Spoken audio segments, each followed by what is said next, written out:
It's basically just a room full of my friends, which is great. It's lovely, brilliant. But a room full of my friends in a fully equipped theatre, which is great. And three of the friends that I've got performing for you tonight, they're all absolutely fantastic spoken word artists in their own right. And well, they are going to be doing some material on a biomedical theme, because after all this is partly funded by the Wellcome Trust, so there we go. Later on I'm going to be telling you about how heart failure has changed my life physically. But a lot of people ask me, Richard, how has heart failure changed your life spiritually? Well, I'm very glad that the lights changed in that atmospheric way just then, because I'm about to tell you, and well, this story might be familiar to some of you who are more of a spiritual bent. Footprints in the sand. One night I dreamed I was walking along the beach with the Lord. Many scenes from my life flashed across the sky. In each scene I noticed footprints in the sand. Sometimes there were 2 sets of footprints. Other times there was only 1. This bothered me because I noticed that during the low periods of my life, when I was suffering from pain, anguish, or defeat, I could see only 1 set of footprints. So I said to the Lord, you promised me, Lord, that if I followed you, you would walk with me always. But I have noticed that during the hardest, most trying periods of my life, there has been only 1 set of footprints in the sand. Why, Lord? When I needed you most, did you abandon me?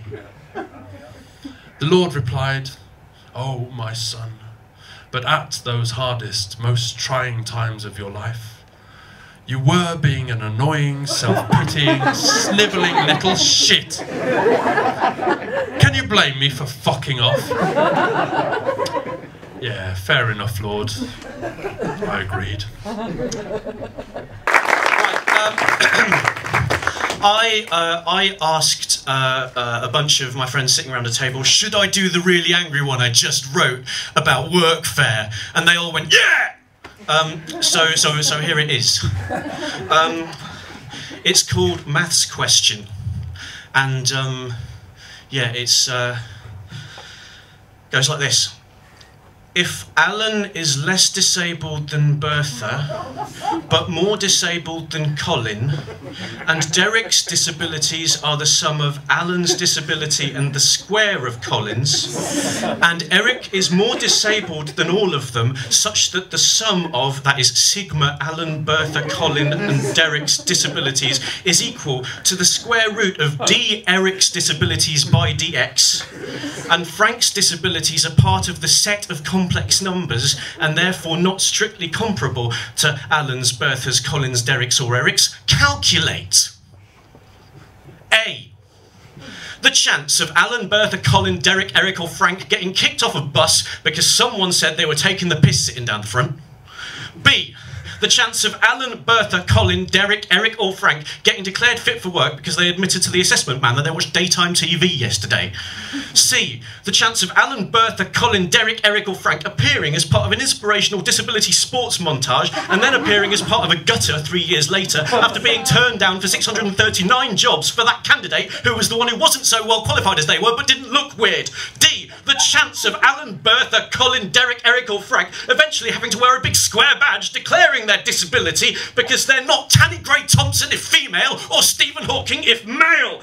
E. The chance of Alan, Bertha, Colin, Derek, Eric or Frank appearing at a poetry night in Deptford reading a divisive poem like this one and then being asked by a member of the audience, so what's wrong with you then? F. The chance of Alan, Bertha, Colin, Derek, Eric or Frank appearing at a poetry night in Deptford reading a divisive poem like this one and then being asked, so what really is wrong with you then? G. The chance of Alan, Bertha, Colin, Derek, Eric or Frank being lambasted by someone who thinks it's not a real problem if you have to go on Wikipedia to find out what it is. You have approximately 20 minutes to answer this question. If you do so, then congratulations, you are fit for work.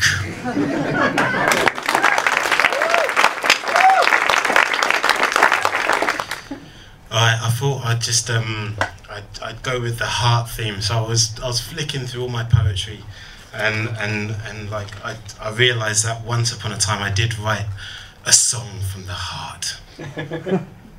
I've been broken in two so many times, I'm now in bite-sized pieces. I've melted and bled, or so you've said, and yet I still beat on. I beat on and on and on in the night and early morn. Even if you don't sing along, I still beat on. I've ached and murmured and trembled and pounded, and in the still night my beat has resounded. I've leapt and sank all the way to the bank, and yet I still beat on. Even if you don't sing along, I still beat on. I may be cold, but I'm strong and I still beat on. I've been torn in two, but the blood runs through. I've been told I'm not in the right place, that's true. I cry, I've failed, but have yet to die. I skip, I jump, but still I pump, and still I still beat on. I beat on and on and on, in the night and early morn. Even if you don't sing along, I still beat on. I've been pin-pricked onto Valentine's cards, told I'm too cold or too brave or too hard, clogged and synced in with sound systems, stethoscopes so medics can listen. Some say I'm the root of all wisdom, and others that I should defer to the head. My irregular beat rises above it, and I won't stop until I beat on. Thank you. It's about one of my insecurities, really, and how I've dealt with it by standing on stage and talking about it. It's called Double D. I've got 3 sisters, and since my ABCs, they've been the milk in my honey and the sugar in my teas. These older, bolder beauties are like 3 Thelmas to my Louise, and each of them blessed with a pair of double Ds. So I don't know why it never happened for me. I was expecting it.